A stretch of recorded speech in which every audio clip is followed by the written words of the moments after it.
It is our job to address complex issues and make difficult decisions. And I know for many people this is a very difficult decision.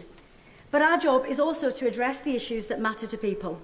And after nearly a decade since this subject was debated on the floor of the House, many would say this debate is long overdue. As the Leader of the House said at the dispatch box just yesterday, and has said several... Tim fell in love at first sight when he met his wife Louise. He proposed after just 3 days. But Louise got cancer twice. And at the end, the morphine simply could not control her pain. In desperation, she managed to smash a small glass bottle and tried to take her own life, not realising that her toddler daughter had got into bed with her. Tim found her. He says, you get to a point where you stop praying for a miracle and start praying for mercy.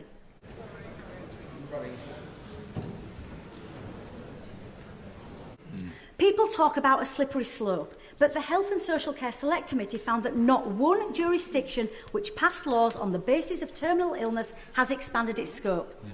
And none of the jurisdictions which have introduced... It's absolutely true. That is absolutely true. And as the courts, both here and in Europe, have made clear repeatedly, Parliament is sovereign.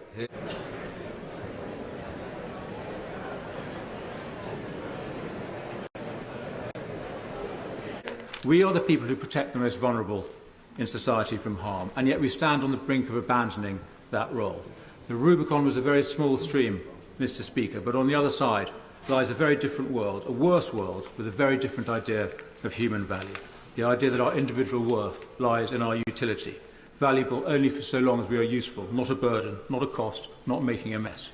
Let's not be the Parliament that authorises that idea.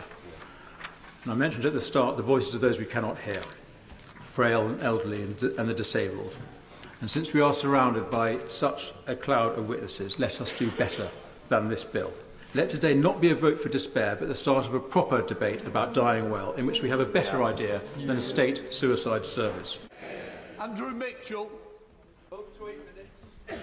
Thank you very much. Robust safeguards for the sick and dying are absolutely vital to protect them from predatory relatives, to protect them from the state, but above all, to protect them from themselves.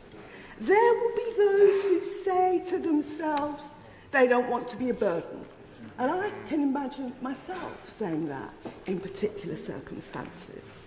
Others will worry that assets they had hoped to leave for their grandchildren are being eroded by the cost of care. And there will even be a handful who will think they should not be taking up a hospital bed. She makes an excellent point. You're absolutely right. We are a 1,000-year-old democracy. It's not beyond us to design legislation that gives them what they want and protects those who we feel need to be protected.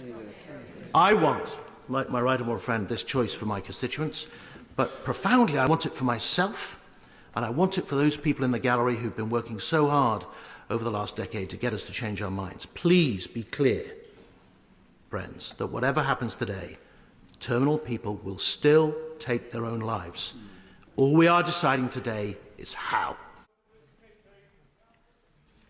Understanding. Ayes to the right, 330. The noes to the left, 275. The ayes have it, and look!